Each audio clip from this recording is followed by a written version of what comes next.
each family and their unique needs. We provide options for funeral, cremation, memorial, virtual, and webcast services, either presently or at a later date. We understand that grief does not wait. We are trained to help you walk this path to bring comfort and support. Every life deserves to be recognized and celebrated, whether it be together or afar.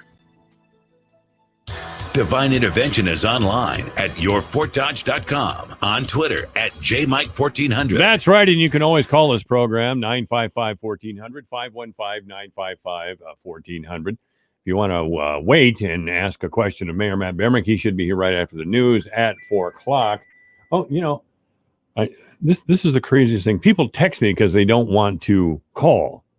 They don't want their voice heard on the air because people will recognize their voice. Well, probably. You know, this is a rural area. Most of us know each other. But so what if somebody recognizes, you know, oh, for God's sake, now there's my phone going off. No, I can't take calls when I'm on the air. Can't take calls while I'm on the radio. But you can be on the radio by calling 515-955-1400. I mentioned in the last segment that I'm a big classic movie fan, Turner Classic Movie fan. Specifically, one of the films I mentioned, or the film I mentioned, was Night of the Hunter with Robert Mitchum, who I think is one of the great actors of all time. Just one of the greatest. I can't think of any actors who compare with him because he could do everything. He was the scariest guy in Cape Fear I think I've ever seen. I mean, he was just by his facial expressions. And he had that raw boned body, you know, it looked like he was really capable of violence.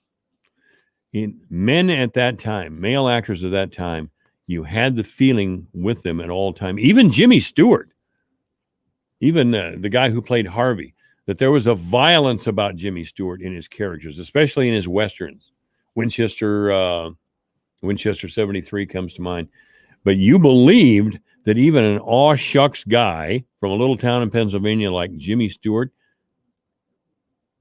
was capable of great violence. And I'll tell you, that generation of men was capable of great violence. Jimmy Stewart, man, this is quite the story, really. It has a local connection. Jimmy Stewart was a pilot in World War II. He gave up a $100,000 a month job to fly planes for what, $125 a month or something. He was making $100,000 a month. And because of his feelings of strong patriotism, George H.W. Bush describes it as a red, white, and blue thing. You had to love that guy. Why did you go off to war, President Bush? Well, it was a red, white, and blue thing. Well, yeah, there was a lot of that going around. And Jimmy Stewart had that red, white, and blue thing. He was going to sacrifice for the country he loved, and he did. He flew combat missions. And I mentioned that there was a local connection.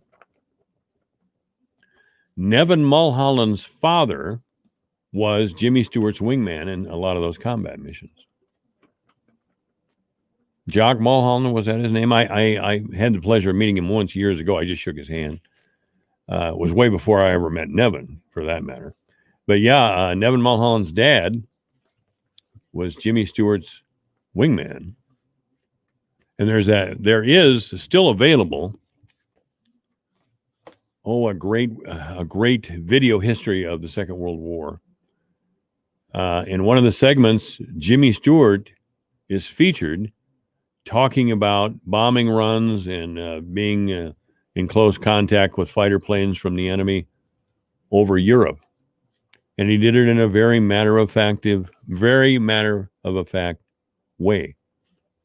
I suppose today the male actor would dissolve into tears and apologize to the pilot's family who he killed in combat, who was trying to kill him. But it's not the way they did things back then. They were capable of great violence, and Robert Mitchum was probably the best at conveying the fact that he was capable of great violence. Now, Night of the Hunter, again, which featured the Robert Mitchum as a crazy preacher who'd been in, I think he just went to prison for car theft, but that's an unusual thing for a preacher to do. This was set in 1930s West Virginia, I think, 1920s in there somewhere. Yeah, West Virginia.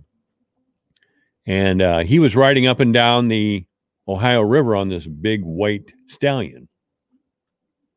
And he was preaching and babbling and saying all kinds of things, but he was a criminal. And he had been in prison for car theft. And if you heard me say this before, I apologize. Very briefly, one of the guys he knew in prison had committed murder.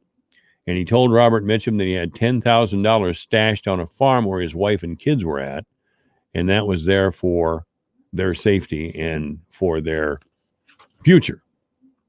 Well, Robert Mitchum found out where the kids and the mother lived. The father was executed. The Mitchum character, the preacher, got out of jail and did a beeline right for that farm, and he killed the mother. And again, one of the great points of that movie was how frightening Robert Mitchum was. Just a terrifying man. I mean, if he got in trouble, he ran off whooping like the devil. Really, he would just go whooping off into the wilderness if he'd been shot at or scared or something.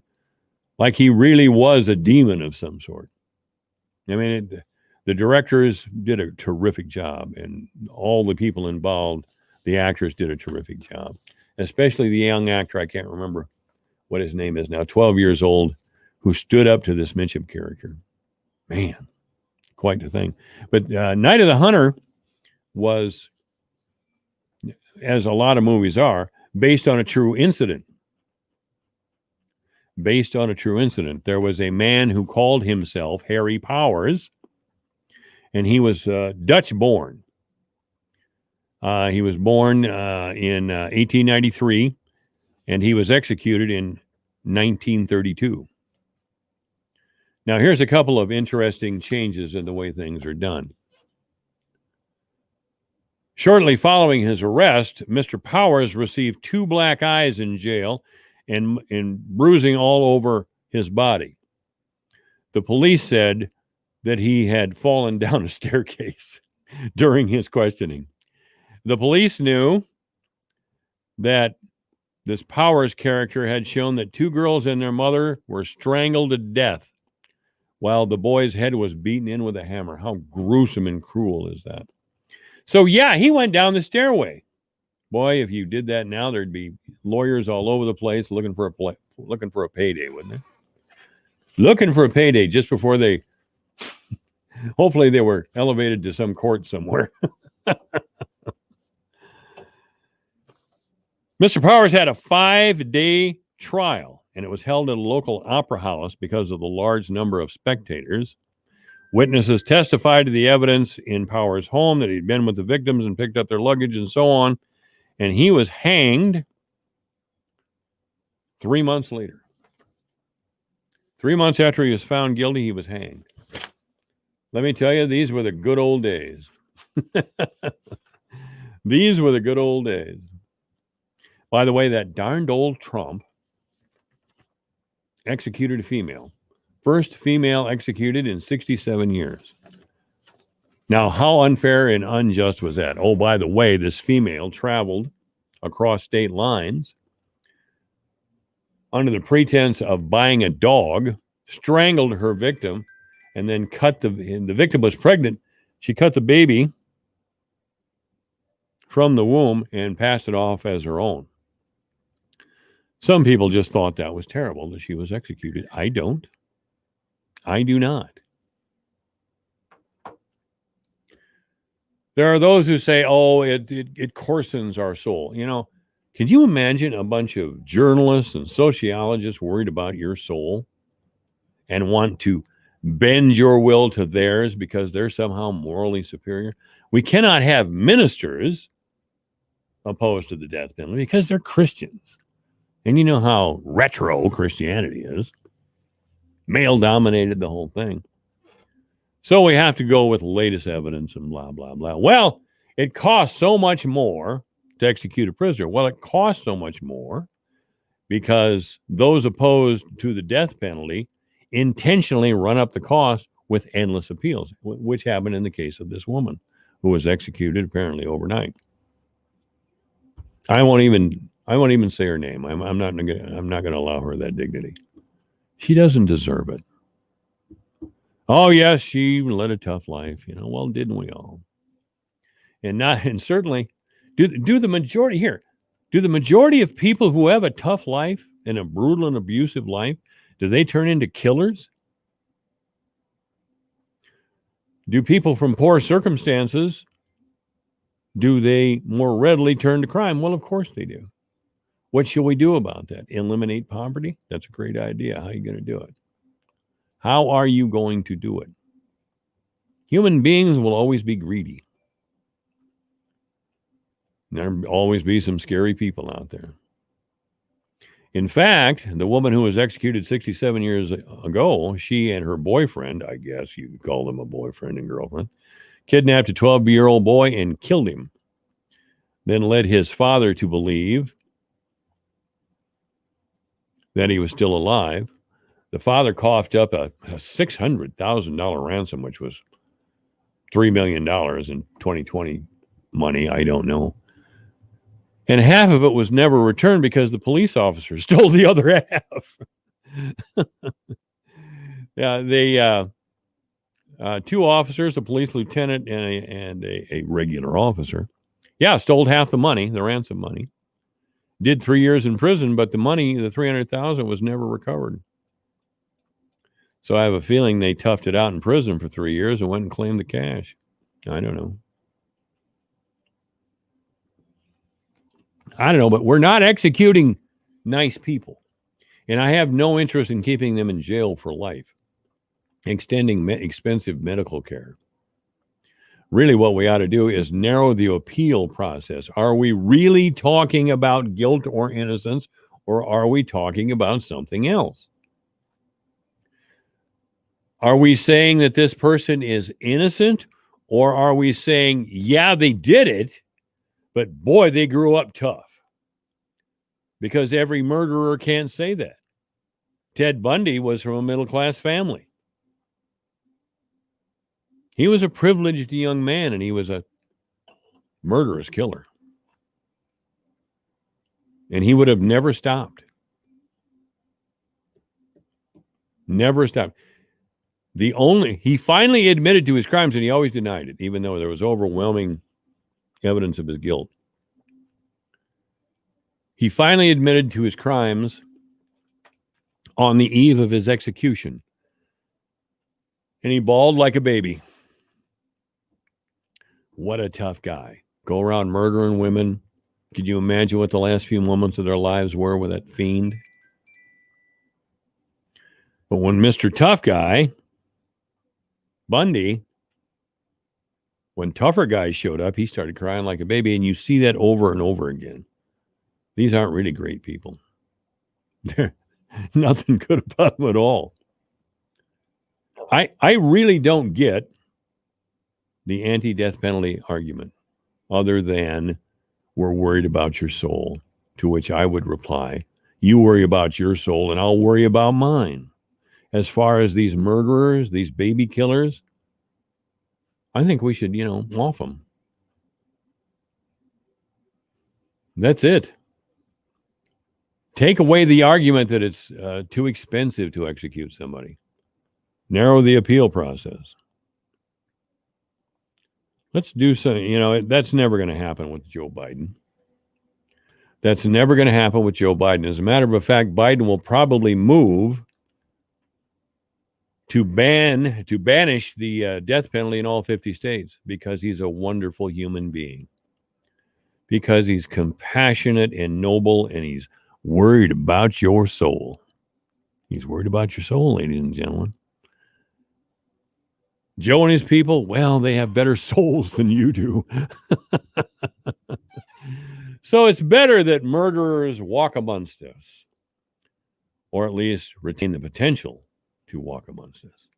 Because, well, Joe and his boys and girls, they're just better than you are. Thank God Nancy Pelosi is removing gender names or pronouns and adjectives from all legal work that's done in the House of Representatives. There's no more mother and father. No. No more mother and father. Who was that Iowa Supreme Court Justice, David, whatever his name was? He was one of my favorites. In the state of Iowa, you cannot put on a birth certificate the father's name and the mother's name if there's gay people involved. But the birth parents, if there is a gay marriage and one of the people gives birth, say they're lesbians, in the state of Iowa, you cannot put the, I guess, father's name on the birth certificate. The two lesbians' names will go on there. And I suppose the same thing is true with men, although I don't know how quite that works. Maybe a man has a child with a woman in vitro or something, and then marries his male partner, and bada bing, bada boom, they're both the birth parents. But that David, what was his name? He's from Illinois, big pompous triple chin guy. He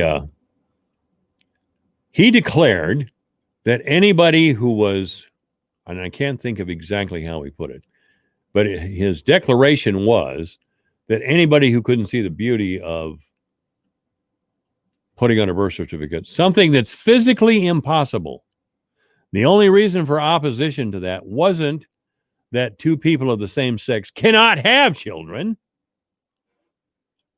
If you're opposed to that sort of thing, or you raise an eyebrow to that sort of thing, well, it's just stereotyping and prejudice. Stereotyping and prejudice.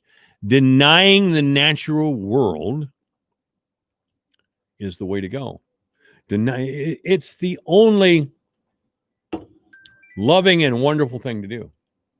Can you believe this? No, that's the deal. Wiggins, that's who it was, David Wiggins. I'm glad I have listeners out there. Yeah, David Wiggins, who thankfully retired, but not before he did a lot of damage. Not before him and his boys did a lot of damage up there at the Iowa Supreme Court. Why don't we have respect for the law and truth anymore? It's because of guys like David Wiggins who insist that we believe a lie. I want you to consider this. David Wiggins, an associate justice of the Iowa Supreme Court, retired, demanded that we believe a lie. And that lie is now a law in the state of Iowa. Wiggins would tell us that if we question the ability of two same-sex people having a child, well, we're just indulging in stereotype and prejudice. That's the reason our country's coming apart, because there's lies out there we're forced to believe. It's 4:00. Matt Bemrick is now. Your news, your town, your station. KVFD News when it breaks.